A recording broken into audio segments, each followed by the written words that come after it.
ভগবান সর্বসময় ভগবান ভক্তকে রক্ষা করেন।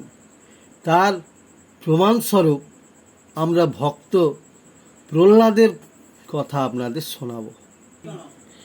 হিরণ্যকশিপুর সন্তান এই প্রহ্লাদ, এবং ইনি সদা সর্বত্রই মাতৃগর্ভ থেকে শুরু করে সদা সর্বত্রই ভগবানকে চিন্তা করতেন। কিন্তু প্রহ্লাদের পিতা ছিলেন দৈত্যরাজ হিরণ্যকশিপুর। সে সদা সর্বদাই সে ছিলেন ভগবান বিদ্বেষী। তাই প্রহ্লাদের এরূপ ভগবান ভক্তি দেখে সে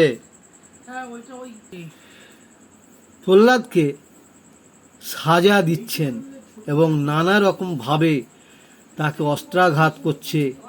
আর সে ভগবানের ইচ্ছায় সে সমস্ত অস্ত্রকে অবজ্ঞা করে সদাই ভগবানের নাম সংকীর্তন করছেন।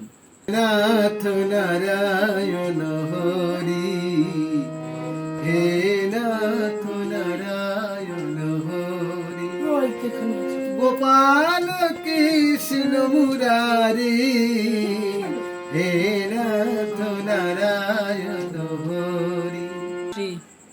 তারপরে নারায়ণ ভক্তকে রক্ষার জন্য এই নৃসিংহ রূপ ধারণ করলেন এবং এই নৃসিংহ রূপে সেই হিরণ্যকশিপুরকে বিনাশ করলেন।